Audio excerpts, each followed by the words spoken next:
Hi, everyone. My name is Joris Peels, and welcome to this webinar. And I hope you're all very comfortable for this, and I hope you're all relaxed and ready to learn some stuff today.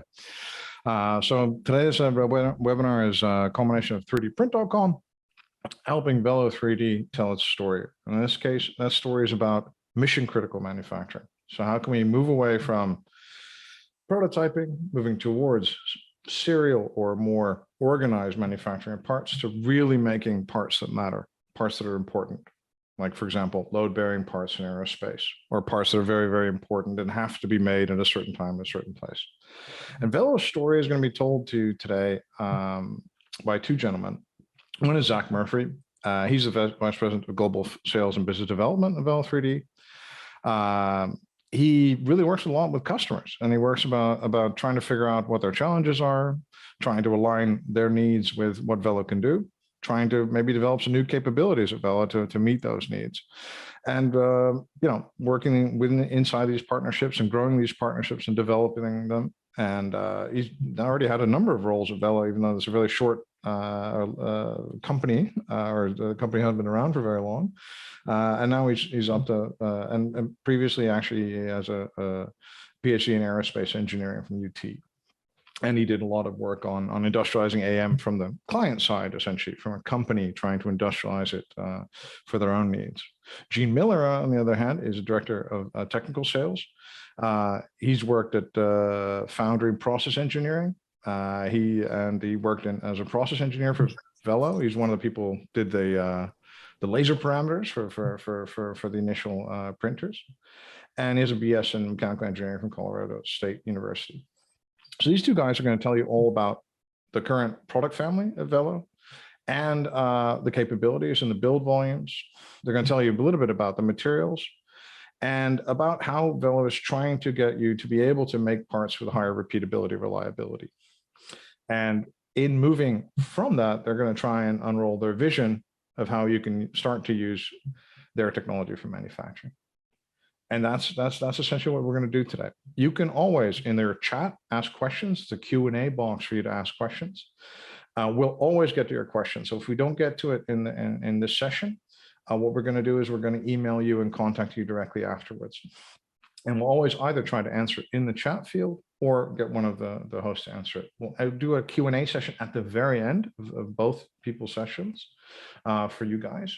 So have a little patience and look at the questions as well to get you inspired to ask more questions, and also to see if your question's already there. But definitely we'll get to all of your questions. So definitely take some time to come up with some good questions for everyone. And yeah, that's it. With that, guys, I'd like to ask you guys to start the presentation. And thank you so much for doing this with us today. And I'm going to sit back as well and learn some stuff, I think. Excellent, Joris. Yeah, happy to be here. Happy to be presenting some of what we're doing specifically around large format metal additive manufacturing and the products that we're working on and bringing to market currently. So as Joris mentioned, we are really focused here on the mission critical manufacturing and some of what we've been working on with our customers when it comes to larger applications. So specifically focused on large format metal additive manufacturing. And I think it's really important when you start to talk about any of these manufacturing technologies to put it in an appropriate context. And in that regard, we always like to think about where the motivation for developing manufacturing technology or an extension of manufacturing technology is coming from. And I think one of the places where a lot of innovation has historically come from is the space industry. And so, this goes back quite a while to the early NASA days when there were a lot of technical innovations being driven through developments that would help to launch some of the first people into space and to really develop kind of the old space. And it's occurring again today, although this is now in the new space race. And so what we see as a company is that there's a lot of demand coming from the new space industry. And these are really companies that are early adopters of all kinds of technologies, and manufacturing technology is no different. So when we look at the new space industry, there's quite a few different applications where manufacturing technologies play a pretty outsized role. So some of these are listed over here to the left, and we see that this focus in these early adopters is really helping to drive innovation and innovation in the metal additive manufacturing space as well. So in addition to new space being kind of this early adopter that's driving a lot of these innovations, particularly in large format metal additive manufacturing, there is also a lot of demand coming from what might be considered the kind of early majority in other industries. So in addition to space, you have industries such as aviation and defense, energy, so whether that's oil and gas or power generation, and then other industries as well, automotive, semiconductor. These are all industries where they're starting to adopt metal additive manufacturing, and large format printing, large format metal AM is becoming more and more interesting because it allows these companies to capture some of the applications that you might not be able to address with some of the legacy metal additive manufacturing technologies. So we'll get into a lot more about what Velo3D has been developing and is now delivering to our customers. But first, I wanted to go into a little bit of background into Velo3D as a company. So as Joris had mentioned, we're I think relatively young when you compare us to some of the incumbents, especially the German incumbents. We're an 8-year-old company at this point, founded in 2014. We are on the New York Stock Exchange now. We went public last year. And we are focused on laser powder bed fusion as a metal additive manufacturing technology and really bringing a new capability to our customers in terms of not only the geometries that they can print, but the reliability and consistency with which those can be printed. And I think those two value propositions are really the core of what we're trying to do at Velo3D. And when we talk about geometry, a lot of times people are focused on kind of the shape of the parts that you can make. We, in the past, have really been messaging around the reduction in support material and being able to print overhanging parts that other people may struggle with. But there's another aspect of geometry that is also equally important when it comes to unlocking applications, and that is size. So traditionally, metal additive manufacturing has been somewhat limited in size. If you look at the standard Sapphire system that Velo3D has been delivering to the market since 2018, it's 315 millimeter diameter, 400 millimeter Z height. I always want to give a shout out to one of our marketing directors, Mike Rogerson, who basically made me able to describe this much more succinctly by saying, if you can shoot your part through a basketball hoop, then we can print it. And that's definitely true, but that's also a limitation. So one of the things that we looked at Velo is new application spaces and what we need to do in order to address these larger parts. And with that, we took a lot of the technology that we had put into the Sapphire and the Sapphire 1MZ and extended that to the new system that we started delivering at the end of last year, the Sapphire XC. So with the Sapphire XC and the Sapphire XC 1MZ, we have our complete family of Sapphire printers. I think one of the important things to point out here is that the underlying manufacturing technology is the same. And that means that the process that we're running is the same across this entire family. So we are running the same optical train, the same laser processing instructions, same layer thickness, the same automated calibrations and metrology across this entire set, this entire family of printers. And that allows for a much easier scalability as customers go from some of the smaller parts that they've worked on maybe in the past to larger parts and also to scaling in their supply chain.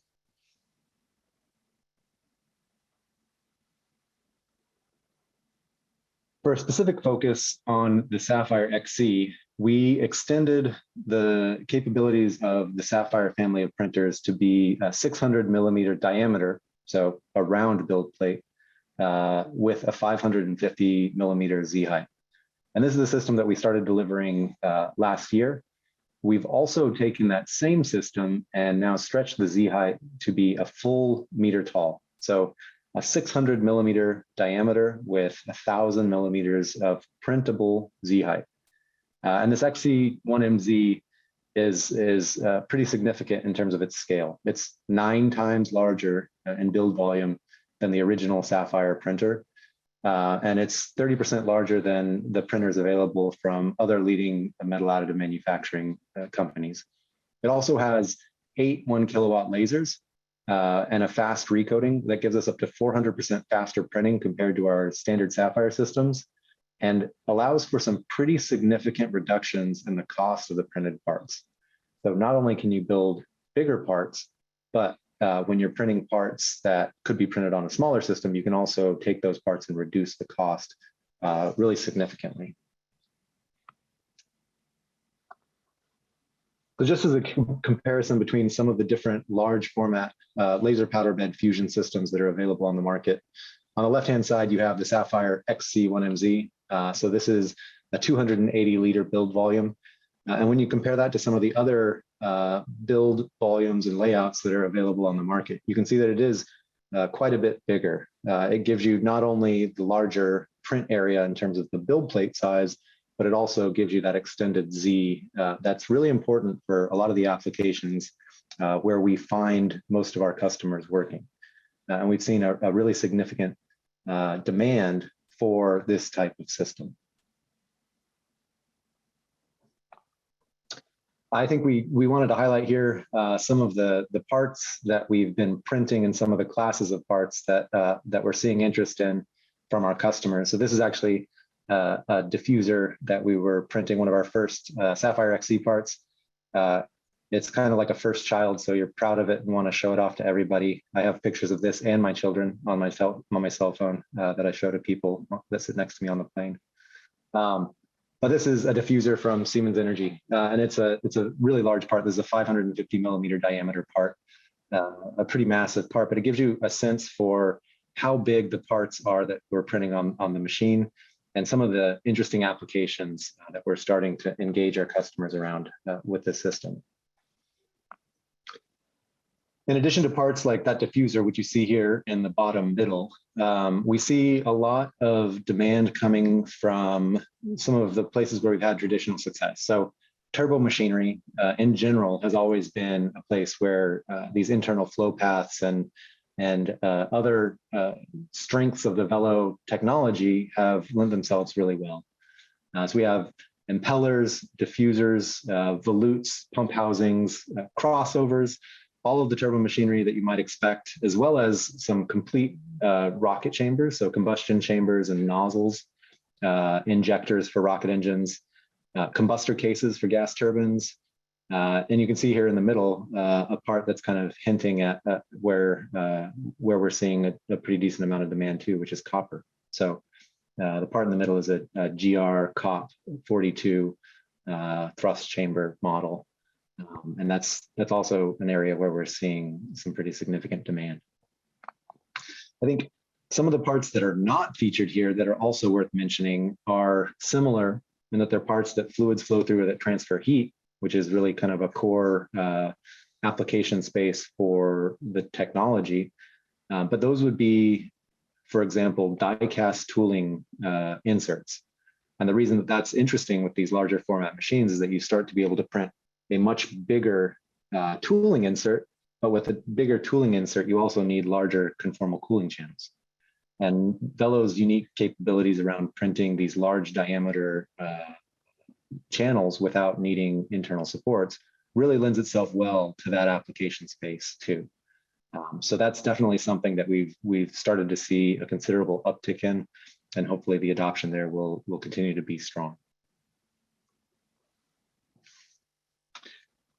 When you look at scaling up production, I think it's interesting to see the impact of these larger systems. And I think one of the challenges that customers have run into in the past with laser powder bed fusion and other additive manufacturing techniques is that they can be more expensive than conventional manufacturing.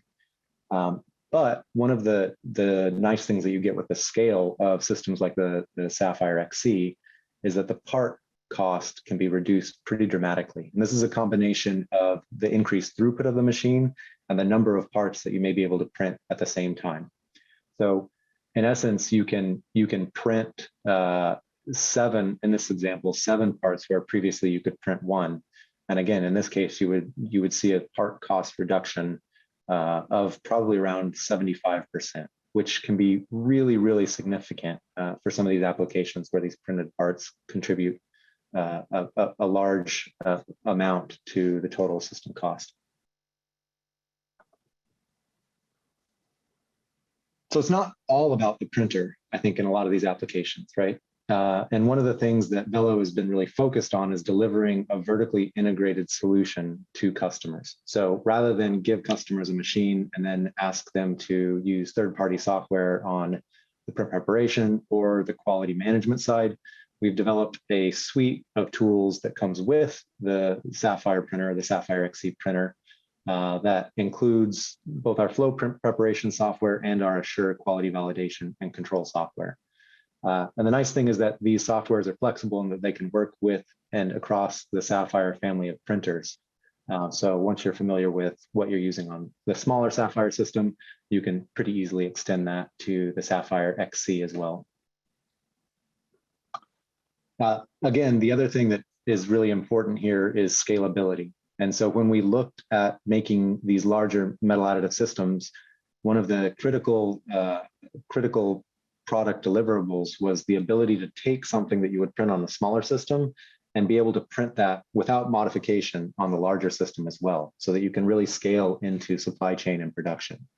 And so the intelligent fusion process that we use at Velo 3D is identical between the two systems, right? We're using the same optical train, the same laser system.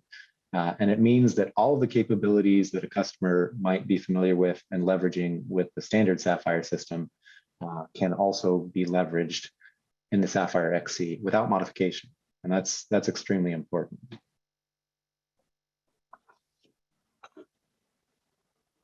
In addition to the process, as I mentioned previously, the quality validation is also a direct extension of what we've done over the past 6 years in terms of the quality software in Assure.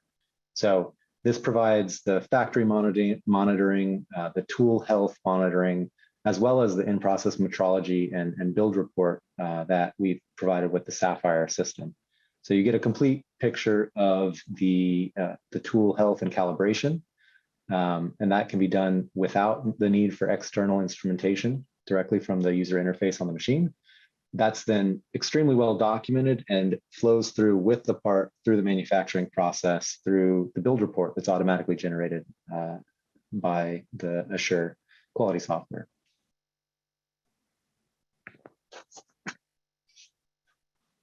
These larger systems have led us to new materials as well, because I think the application space shifts a little bit when you start looking at these larger parts. And this is reflected in some of the production-ready materials that we have on offer to our customers. So specifically, when we look at materials like the copper GR-COP 42 or C18150, those are materials that are needed by customers who are leveraging these very large Sapphire XC1MZ type of machines.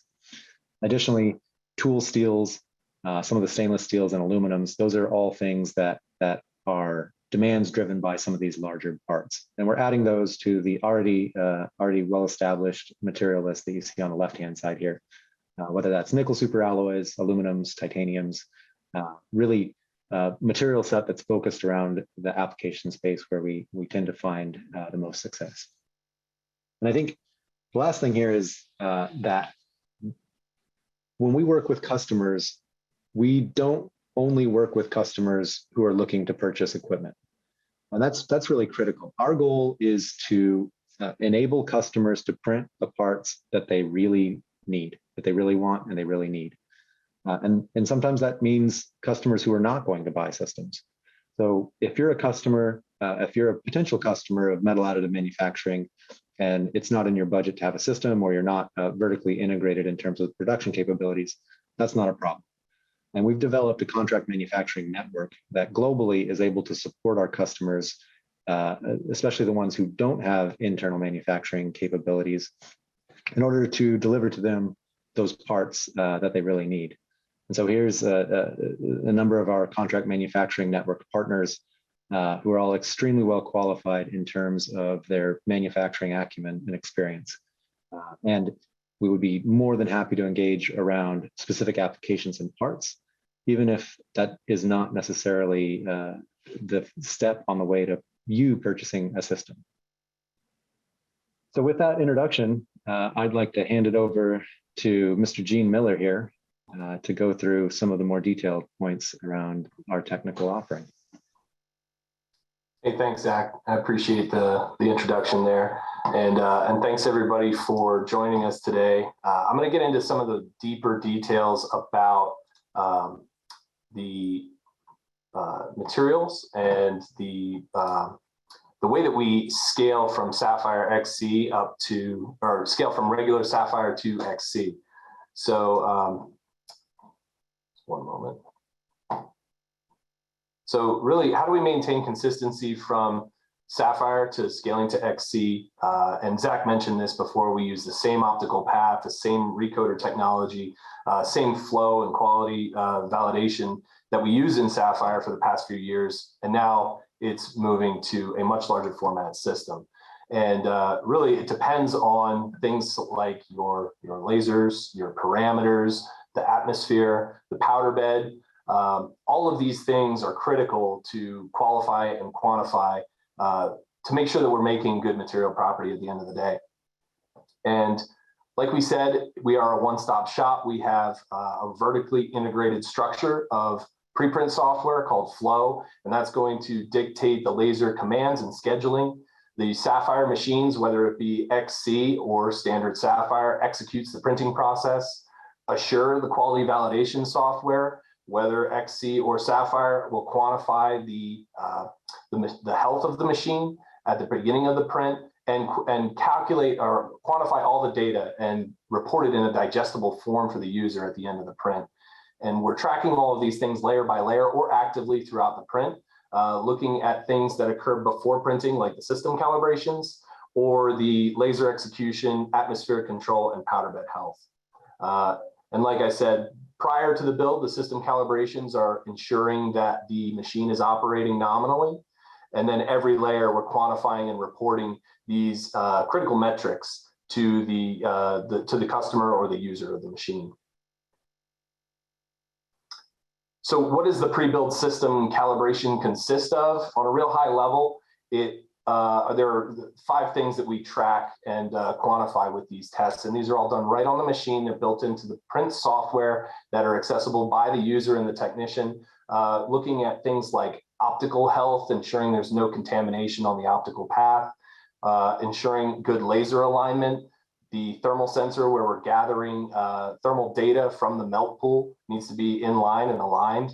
And laser focus is also a very critical one, as well as powder bed quality, layer thickness, variability, alignment, planarity, things like that are easily checked by the user. And it doesn't require any secondary equipment, no skilled labor, or you don't have to send out for any secondary analysis. It's all done lickety split and can be done in a very frequent cadence.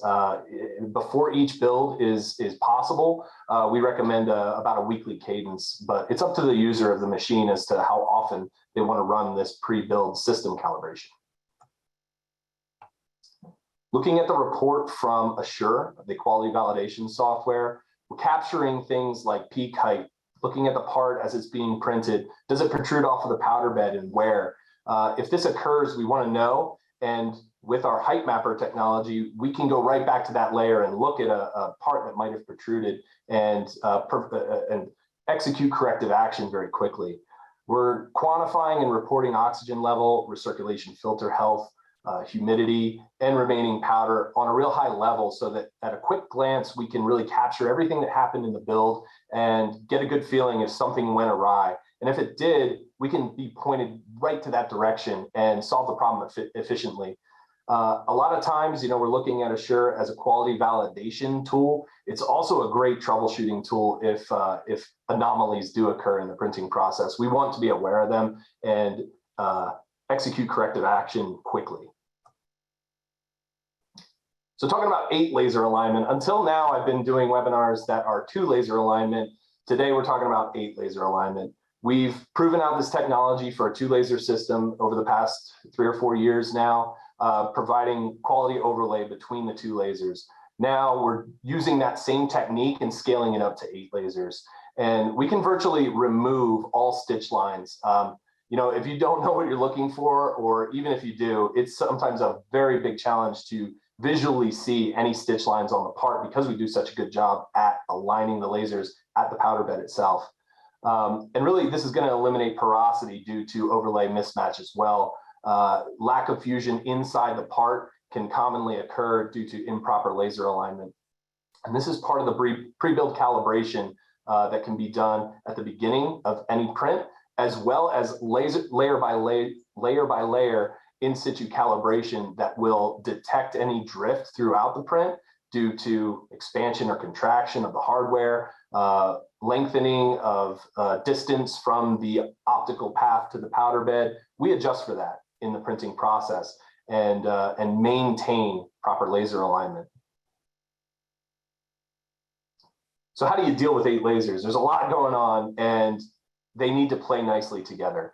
You can't shoot through the soot and smoke and spatter from an upstream laser in the flow. So we've developed in the laser scheduling logic that is all dictated in the flow software, proper timing and execution of the lasing that occurs every layer. And if you watch the printing process, you'll see it work its way across through these swim lanes, executing each laser away from its neighbor. So we don't have laser interference. We don't have an anomalous melt pool or melt condition at the powder bed due to lasing through a soot cloud or a smoke cloud from an upstream laser. So each laser is not actually full field capable. However, any part of the build plate can see multiple or many or all lasers being printed on it. So that really ups the throughput for a high part that has a properly aligned laser. We can print big bulky parts without those stitch lines or porosity induced by laser mismatch. What you see here is all 8 of the laser windows, and directly below them would be laser normal for each of those lasers. And to really show you what the height mapper is doing on a layer by layer basis, it is scanning the powder bed both before and after processing of the layer. So the recode image on the top would be after we've distributed powder, but have not lased that layer. So the newest layer of feedstock is still existent on the powder bed. And the green image is showing everything in green is nominal powder bed height. And then anything in blue would be actually lowered. And then protrusions, which are not shown in this case, would appear as red. And this is really a useful tool to go back and look at every single layer of your print and detect any anomalies that could occur. So in a nutshell, I mean, what are we talking about? What do we need to have work together to print a quality part? It all starts at the health of the machine at the beginning of the build. That's done through the system calibrations, the pre-build calibrations that are done on the machine. And then the proper laser execution, proper laser scheduling, proper process parameters that we're using through the flow software, looking at atmospheric control throughout the build, maintaining a nominal oxygen content and humidity throughout the printing process, and then maintaining powder bed health, a proper powder layer thickness, layer to layer. We want to make sure that there are no anomalies or thick spots in the powder bed. And if we quantify all these things, then the ideal material properties just fall out. So doing your diligence results in the desired material properties. So showing a part, and we didn't have a banana for scale, but we do have Peter Rogers. And Peter is our Australian sales director. And really looking at the overall size of this part is, this is our stator ring that came off of the standard XC, but that is the overall diameter of the part. And what we're showing here is the ability to scale up to larger size parts, to open up the design space to OEMs and design engineers to have a manufacturable large scale part. And putting that all in a multi-laser system really enables higher throughput. So the cost reduction is real when you're using a multi-laser system that can actually print quality material. And like we talked about before, is having all of that under one roof is a pretty powerful solution. We're not going to third parties to use preprint software or quality validation software for that matter. We offer it all under one window and everything plays together very well. As well as we don't charge anything extra for that. That's all included in a machine purchase or at the fingertips of a part customer. Anyone that goes through our contract manufacturing network can receive an assure build report validating the quality of their part. So whether you're a parts customer or a machine customer, you can expect that same level of quality validation. So really, we want to enable and eliminate the guesswork with standardized material properties. We don't want anomalies. We want to eliminate the question marks that can exist sometimes in metal 3D printing. So thank you all. I really appreciate your time, and I think we're going to open it up to any questions at this time. Yeah, thank you so much for that, guys. So thank you so much. So we've got a bunch of questions already coming in. So please do ask your questions using the Q&A thing on the side. So I'll read it out and then you guys can decide who wants to answer it real quick. So the first one, any data available on the surface roughness as printed with the large format machine. So they're talking about the largest format, and they specifically want to know this if it's for TI-64 or the 6061 RAM material. So surface roughness, of course, depends on a lot of different parameters and a lot of different things, but and also RA is a bit different than, of course, other ways of managing or measuring surface roughness. But I think it's a good proxy, I guess. We could give a general answer. I guess you guys would give a general answer on that, I guess, right? Or as printed surface roughness, yeah. Yeah, so I mean, I think one of the things that's really nice about the larger system as we've implemented it is that it's the same process as the smaller system, right? So the surface roughness is actually the same as what you would expect from a standard Sapphire system for all of the different materials that you might run on the Sapphire XC. And I think we're more than happy to share. We have some really good data around how the surface roughness varies as a function of angle.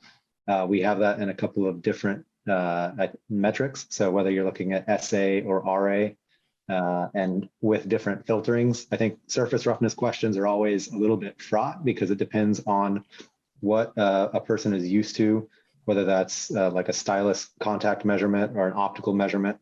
But we'd be more than happy to have a more in-depth conversation with that, especially around those two materials and what we might be able to do there. But there's that 5, 2. So yeah, so no. I mean, I think that's totally fair. So on a near vertical wall in titanium, I think that we've had third parties measure our surface roughness down to like a 3 micron SA. And then on a very steep overhanging surface, so something that is near a 0 degree surface, you're looking at something that ranges more in like the 13 micron SA. Yeah, but again, guys, this is really geometry dependent, and also like it depends a lot on a lot of different things. But thank you for answering the question really well there. Sorry. First, another question. I think we got from Steve Massey this time. How long does a pre-build calibration take? You know, that also depends. I think there's a lot of questions in AM that depend a lot on the things. But just typically, do you have any typical values on how long it would take me to do this calibration process, and how often I would do this? Typically, is it every print? Well, I've done a lot of them. And, okay, good. So it's not a great amount of time. You can really get them done in an hour to 2 hours, depending on what you want to run.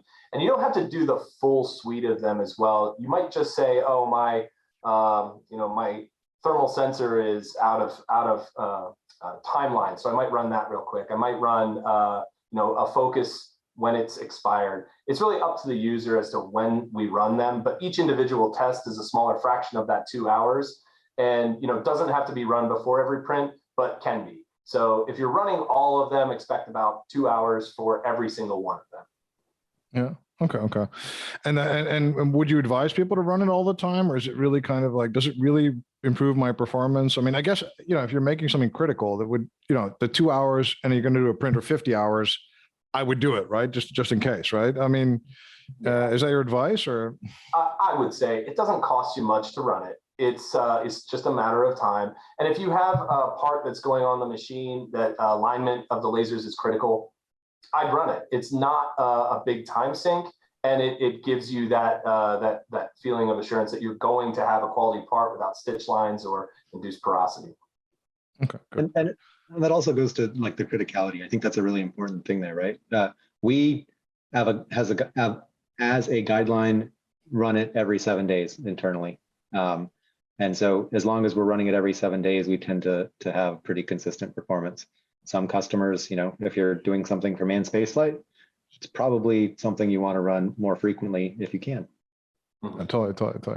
Another thing, I think we've kind of answered this question, but again, I think it's really exciting for people because, this multiple laser thing, it looks like we're in this kind of like Gillette, if you're old enough, Gillette kind of like arms race with the amount of lasers. We call it at 3dprint.com, we call it laser wars, where everybody's doing more lasers. So Rutherford DK is asking, how do we avoid the stitch lines and other issues in laser overlap zones? And I think that's kind of the proof of the pudding. So I think the question is really good in the sense that they've really zoomed in on a critical element here. We're trying to use a couple of lasers together where we have an overlap zone. How are we going to avoid the issues we would get, like hitting a part too much with the laser, or there's lots of stuff. So can I take this one, Gene? I love lasers. So we spent a lot of time with the first system developing an optical method for essentially aligning our lasers with the metrology that's built into the machine. And that system allows us to be at sub 50 micron laser to laser alignment, and to do that in a way where we can actually check it and validate it every layer. And so you can take that same basic process and extend it to the 8 lasers in the Sapphire XC and XC1MZ system. And the thing that buys you is kind of going back to what Gene was talking about, which is calibration time. So if you think about calibrating the laser alignment between 8 individual lasers, that can be an almost insurmountable task unless you have a metrology system that can do it automatically and can do it quickly. And so this is an optical method that allows us to basically validate that accuracy between where the individual lasers are pointing. And it allows us to do it at such a level that we actually don't have a remelt zone in our overlap region. So we run our stitch lines between 2 lasers the same way that we run our stitch line between subsequent hatches on a single laser. And we're able to do that, and to do that consistently because of this ability to calibrate that absolute and relative laser alignment. Okay. I think that's really interesting. And there's another question on top of that as well. I mean, I think with multi-lasers, with multi-laser systems, is striping or chessboard patterning needed during the build? That's from anonymous attendee. Would you care to answer that as well, Zach? Or? Yeah. And so I think historically different laser powder bed fusion manufacturers have taken different approaches when it comes to hatch patterns, right? And when you're talking about striping, that's one specific company that has several patents around striping. When you're talking about chessboarding or stochastic hatching, that is another company. And they all have their own reasons for doing things a certain way. We do something that's maybe a little bit in between those two, which is what we call a core decomposition, right? So we're basically doing these patches of lasing in such a way that it allows us flexibility in scheduling, which is super important for an 8 laser system, because you don't want lasers to be interacting with the smoke plume generated from a laser that might be operating upstream, but also is kind of a co-optimization of core porosity and print speed. Okay, and that's of course really interesting. A lot of people may not know this. There's a lot of soot that comes up in the plant in an unpredetermined way, which maybe interacts with powder kind of agglomerations as well, and that's kind of you can't predict that, or we cannot at this extent predict that generally. So of course you want to avoid that generally. And then there's another question. I think it's the same area as Prashant Karandikar. My apologies for what I'm probably mispronouncing your name. And do we see microstructure differences in these 8 areas of the part? If we're looking at the full build volume, do we see differences in microstructure from the different areas? Zach, so, I think, or well, I don't know. Go for it. I don't know. I have a thought on this, and I think it's more geometry driven as well as laser process driven, not necessarily location on the build plate driven. We do a good job of quantifying the lasers at every location on the build plate and making sure that they're functioning in the same method with the same chamber flow rate, with the same laser power being delivered to the build plate. However, differences in microstructure can occur due to different cooling rates and different laser parameters. And that's fundamental in the printing process. You're going to have differences in microstructures and material properties right out of the printer. But we work very hard to quantify that, as well as it's able to be fixed or nullified by secondary heat treatment process. So it's something that we are aware of and take into consideration when we're designing a part, especially for a critical application. And I would say just to dig into that a little bit more, that some of those microstructural differences that you might expect are between like a contour process has a different microstructure than a core process, right? They run at different laser powers, they have different spot sizes. So there is a difference in the thermal history of those 2 locations of the part, regardless of the technology that you're using to do that. Mm-hmm. Yeah, I think that's also one of the key challenges I see going forward. If we go to 20 lasers or whatever, it's going to be really, really complicated to do that. And then another question by Byron English is typed in all caps in kind of which is really nice. Are there any type of controls in place to monitor issues like dust or humidity on the laser or the powder bed that will reduce quality? You've said before you have over 1,000 sensors in the laser in the bed, so I'm guessing some of them would do something like this. But yeah, well, what are we thinking? Like, how do you do this, or what can you say about that?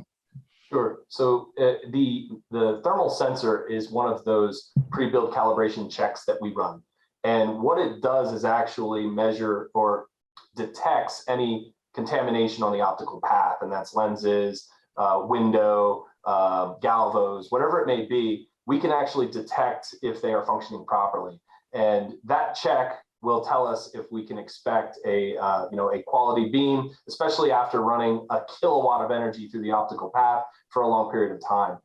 As far as contaminants on the build, on the powder bed, everything is actively being rescreened and resieved. So there's no powder that's being deposited on the powder bed that has not been sieved through the screen. So we're actively removing soot particles and powder particles out of any powder that's being recycled through the system. So we don't see them in the height mapper, nor do we see them in the material properties as far as inclusions or soot or debris being left on the powder bed. And that powder recycling mechanism is part of the machine, right? That's built into the system itself. No, I could ask for that. I could really mean ask you how that exactly works, but I won't be mean. So Rutherford again asked about the in-build monitoring is impressive. What are the most common issues, and what is the machine process when an issue is detected? I think well, I don't know. You could tackle this a bit separately. I think it's a bit of a. It looks like a simple question, but it's actually kind of a big question. Because like the common issues, I think we've talked about a lot of them. We don't have recoater bump, right, guys, or do we have recoater bump? Yeah, so you don't have the same failure modes with the recoater, right? I think that's definitely different with the non-contact recoater that we operate with. I think there are key parameters that we monitor throughout the build, and there are instances where you can see changes in those that you might want to look into more, right? So, as an example, humidity would be one. And you could see that if you, for instance, installed a wet filter on like our standard Sapphire system, or if you were adding powder to the machine that had been left out and had absorbed moisture. And that's something that is detected with the humidity sensors that we have in the machine. Oxygen, similarly, right? If you had something that was leaking in the machine, our systems tend to run slightly above atmospheric pressure, so they would leak out, is at least how they're designed. But if there was something that was introducing oxygen into the system, that can cause issues with your melt pool size and with the surface tension of the melt pool. So you want to be careful in monitoring what's going on with some of those key parameters. And then, optical system and powder bed, those are other things that are monitored.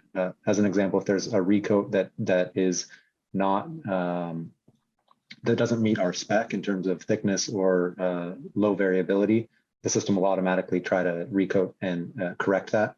And it does that in a quantitative way, right? So it's actually measuring with the structured light scanning system, the topography of the powder bed before and after every recoat. So it's real quantitative data in that sense. Okay. I think that's really kind of fantasy. And then fascinating. So and then there's Shrikant Kotlingam, who wants to know is, are you working on control strategies either are feedback based or feed forward based to address protrusions or the lack of height variations? Right. So in which way are we working on that kind of thing? Yeah. So when we originally designed the machine, we had designed it to operate.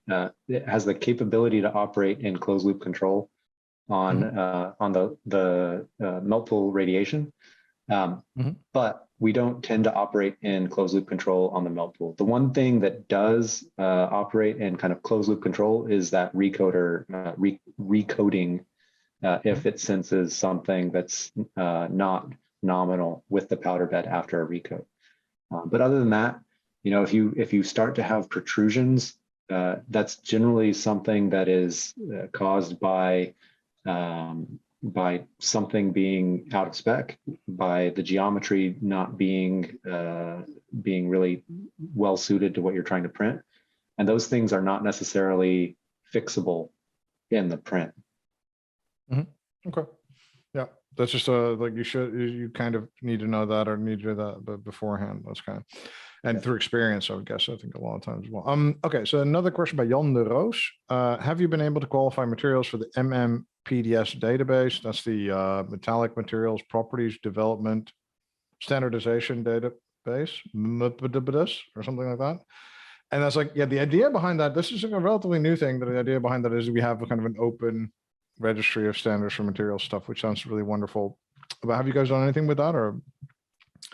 Yeah, so we've developed data sets and pedigree data sets that are what we're working with in establishing those design allowables. And essentially what you're looking at there is having a pedigree data set that captures known variability that you might experience in the manufacturing process, and then provides engineers with statistics, right? So the mechanical property statistics that give you confidence intervals based on that variability.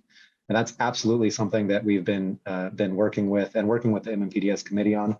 And I think maybe for Jan's information too, it's also important to know that we're working with other standards organizations, whether that's establishing AMS specs around our specific process for Velo 3D, or working with API on 6ACRA types of applications, or NACE qualification for corrosion resistance. So those are all active areas that we're focused on, and that's not only for aerospace but also oil and gas and energy. Okay. Yeah, I think if we move towards manufacturing, that's the kind of thing that'll give people confidence to have their parts manufactured, and also I think accelerate their adoption of the printer, not having to do this work by themselves and that kind of thing. This is a kind of a deceptively kind of, it seems like a really simple question, but it's actually kind of good, because as John Rogers is saying, to use a paper laser printer doesn't require me to be an expert. For plastic extrusion, one has to be something of an expert to make good prints. Please compare how much of an expert has to be to use a Sapphire printer. Is the expertness comparable to extrusion 3D printing? I'm thinking I've always said it was an order of magnitude, at least. Like I've always said it's like an order of magnitude more difficult than polymer. But what would you guys say about like the expert level? I mean, we're talking about, this thing is quite expensive. I mean, I don't think it's going to be bought by companies who have a very, very definite need for it, and a definite need to run it all the time. I mean, I think But I'm guessing you would have to be very, very much the expert to do this, right? Or, Well, would you? Gene, Well, you want to go first? yeah, yeah. I would love to, because I mean, I've been printing stuff for years and years now, and I mean, if I can do it, you don't have to be a rocket surgeon to do it.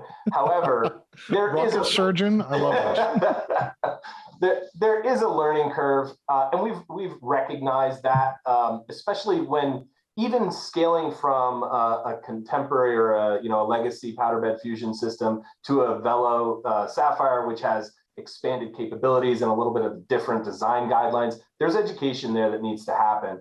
And what's interesting about Velo, and where I think we differentiate ourselves, is we don't just set it and forget it and say good luck.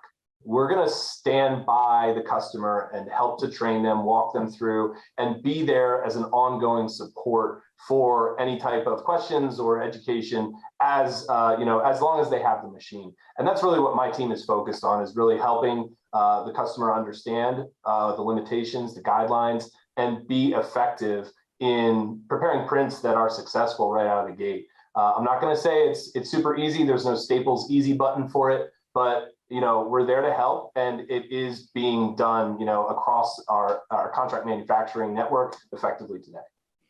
And I would add a couple of things to that. So first, one of the things that Gene didn't mention is process development. And when I had the slide up about the materials that we've qualified in our qualified process, the reason that we don't mention that Gene didn't mention process development is that's something that you don't have to worry about. And that's a huge difference than a lot of the metal additive systems that you might buy, where essentially what you get is a system, and then you're asked to finish the development for the application that you're looking at. Our goal as a company is to give you a system, a vertically integrated system that allows you to print the parts that you want, right? And so the process development is not something that you should have to do. And I think that's kind of critical, because that means that hiring, a PhD in additive manufacturing is not required in order to be successful. And you see that actually in our customer base. So if you look at the contract manufacturers that we have in our network, a lot of them are people who have no experience in metal additive manufacturing, but are excellent when it comes to precision CNC machining and fabrication. And so I think that the proof of what I'm claiming around not necessarily needing the process acumen and kind of the additive specific experience is borne out by the customers who've had a lot of success with our equipment. Okay. And this is a kind of complex question, multiple parts here from John Rogers. Like, one of them is with plastic SLS printing or powder bed fusion polymer. Support structures are not needed. I recently had a GR Crop 42 part printed that required supports. Is that unfused powder? I just can't support that much weight. So generally, we need a support strategy for metal printing generally, and we would add supports to keep the thermal stress from ripping the part apart. Right. So that's generally the reason why we need supports. I think I can answer that one. Of course, in some cases, you wouldn't need them, or you need them less. And then also the other question I'll have a stab at as well. We can see that C181, 18150 is under development. Once it becomes available, why would I ever choose GR Crop 42? I think because you love NASA. I think that would be my answer. And the third question I can't answer, I definitely can't answer, is typically across all material types, how isotropic is the yield strength of the part, which is, I think, a little bit above my pay grade. Because that's also a very difficult one to answer. I think I understand where this person's coming from, John's coming from here. It seems like a really easy question. If we have a block of material and we're cutting away from it, it would be an easy question. But yeah, I don't think it is. So I'll start with the first one, the SLS versus laser powder bed fusion, and the difference in need for supports and why. Fundamentally, you have a different process, and you're dealing with a lot more of the thermal stresses that are birthed from the metal cooling, contracting, and then propagating in XY along the Z path and build direction. So essentially what's happening is, you're melting metal, it cools, it shrinks. You're melting metal, it cools, it shrinks. And it keeps doing this again and again. And essentially the supports aren't designed to keep the part floating in the powder. it's about, roughly the same density. It can float in the powder itself. What the problem is that these thermal stresses will lift upward in some cases. And what you want to do with your support material in laser powder bed fusion is keep those metal structures that you've printed constrained and down so that they don't protrude upward and essentially create impossible recoating scenarios. So that's really the fundamental difference. And it's real in GR Cop 42 and Inconel, whatever material you're printing, metal cools and contracts. So that's the need for support structure there. Zach, do you want to comment, or should I go on to the next one? No, I can take the next two. C18150 versus GR Cop. Yeah, Joris may be right. I think it's a lot of times there's a personal preference. Mechanical properties can differ. Thermal conductivity can differ. Pick your flavor of copper accordingly, I think. In terms of the mechanical properties, the parts are not isotropic in the same way that you have for forged material, right? So there is always, and this is true for, I think, most additive manufacturing technologies, even in polymer as well, there is a minor variation a lot of times in Z versus in XY. And some of this can be dealt with, the majority of this can be dealt with in thermal post-processing a lot of times. So the homogenization of microstructure that Gene mentioned that you can get through heat treatments, there can still be a minor, something like a 3 to 5% variation in XY versus Z mechanical properties. And so that's part of the validation that you need, especially as you look at doing mechanical properties and design allowables, like we were talking about previously with MMPDS and others. Okay. Okay, so generally, then we've got a couple of different questions. I think we can cluster them a little bit. I think one is kind of interesting. It's more of a business related question. So you guys are Mo Gazipura wants to know, how can you assure customers that the buy system developed will be around for the long term? How big is your moat? Which is very VC-ish, very, very, very California type question there.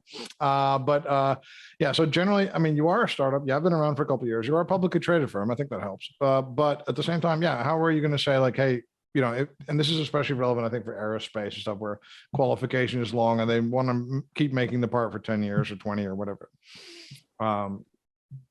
So I think the answer to the first question is actually pretty straightforward, right? The way that we can assure that our customers are going to be around for the long term is by keeping them happy.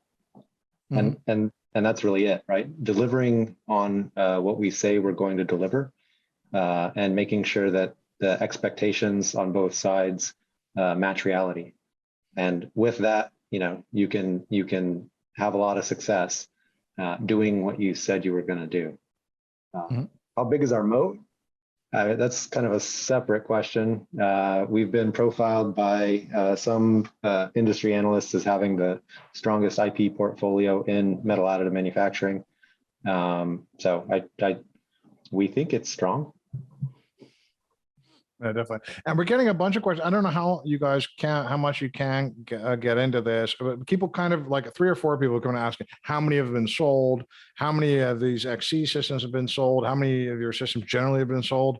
I don't know how you guys, as a public company, you can't really, willy-nilly compliment on this stuff. So you have to be a bit careful. But just generally, what about are you comfortable in talking about? So we definitely will probably have more information in our earnings call in August. I think as far as the XC numbers, one of the things that has been mentioned in a public press release in the past is that we're essentially booked out through the end of the year for the XC and XC1MZ. So, as I said previously, I think the demand is really strong, and we're really excited about this adoption and kind of growing the capacity of these machines in the market. Okay. All right, that makes a lot of sense.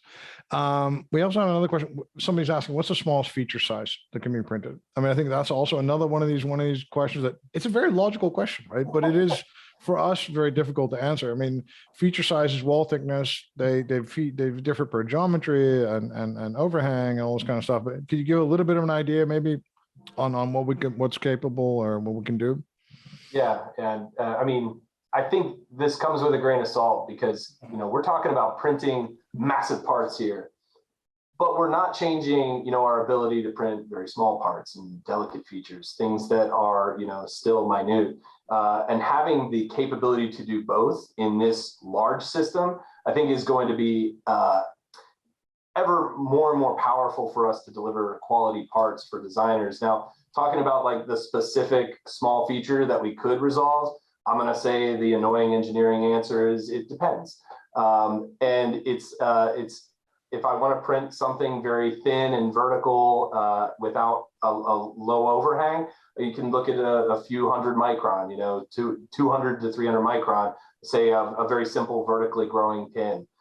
Something lower in overhang is going to be more challenging to resolve. The laser process changes, and then from there, your ability to resolve smaller and smaller features decreases. So it depends on the orientation, it depends on the complexity of the shape, and it depends on the level of overhang. So yeah, take that with a grain of salt. Okay. And the material, just to throw an extra one in there. Oh yeah, that's a good point too. Yeah, the material does matter. Also that. Okay. And then other question is like, okay, this is another one by Prashant Kandikar. Again, apologies for I'm trying to pronounce your name.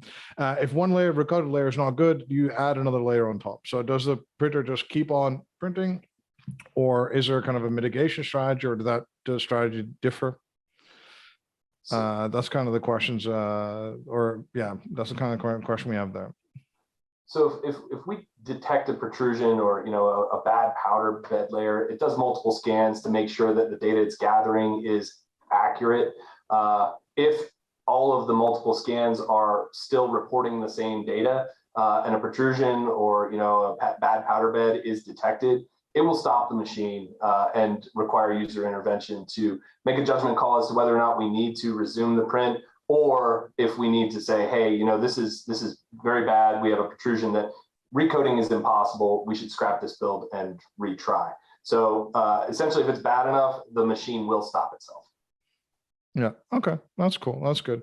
We got like about three more questions and total, two more questions, I think. So that's, I think we've finished off and we've answered everything. Again, the develop team will be available. So reach out to these guys if you do have a question, or if you have a question you don't feel comfortable asking publicly. That also kind of happens. Just reach out to the guys and they'll get back to you on that. Tim O'Donnell asked a question earlier. Oxygen detection accuracy is about what the tolerance on the oxygen detection accuracy. Of course, oxygen detection is very important. So what are you guys comfortable about disclosing on that? So we generally run, depending on the material, we run slightly different oxygen concentrations in the machine, all of which are generally considered low, I think, by most laser powder bed fusion standards. So as an example, in our non-reactive systems, where we're running nickel superalloys or other similar alloys, we're generally running around 5 ppm oxygen in the system or lower, which in a lot of cases is 100 times better than what you might see on competitive systems. Those oxygen sensors are calibrated down to 1 ppm with cal gases. So they're calibrated very well. I don't know what the actual tolerance is on the calibration, whether that's several ppm or maybe slightly more than that. But I think in the regimes where we tend to work, 10 plus or minus 10 ppm is not something that you would find to have a real non-trivial effect on the process and on the mechanical properties of the printed part. So that's been more than sufficient for everything that we've worked in so far. Okay. All right. And the last question from the indefatigable anonymous attendee: are there any recommended finishing operations processes for the finished parts, or is that left up to the owner of the system? I mean, that also depends on what you want to do and what you want to be busy with. But typically, what would we see? I mean, it does depend. I mean, there's a huge difference between something that's going to be, kind of dumb part, or going to be in a rocket, or going to be in somebody's hip or whatever. So what would you guys kind of generally say about that? I think I get to say the annoying engineering answer again. It depends. It is important though. It's something that, say, we're talking to a Velo technical sales team and talking with a designer or an OEM that, wants a certain outcome, wants a certain surface finish. We can recommend, extrusive slurry, polishing, proper machining techniques to achieve desired surface finishes in certain areas, design the print so that we have stock material on that surface so that we can achieve our goals. So looking at it on a case-by-case basis, I think, is the most important part to achieve the desired outcome. And that is based on feedback that we receive from the customer or the design engineer so that we can manufacture a part that is meeting expectations. Okay. Yeah, one more question from me, and then one more question from Rutherford. I mean, then we really deal with almost everything, so I feel really good about that. So first, because I think this is a really good question for people who are really considering this. So that's why I thought maybe you guys would have the time to answer it. Like, what facility requirements should be considered? Powder, argon? Do we want a flat floor? Do we want to put a little, cage around it? What do we want to do? So I think in general, there's three facility connections, right? We have electrical, we have clean, dry air, and we have argon. We can run with facilities chilled water connection if that's how a customer wants to operate. And then outside of that, it's more the space and atmosphere consideration. These machines and a lot of our customers are running in machine shops.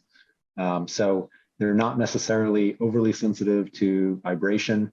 You want to run it in a space where humans are comfortable operating. We've had some facilities that have gotten too hot over 100+ degrees Fahrenheit, and that's not a great place to be operating precision optical equipment.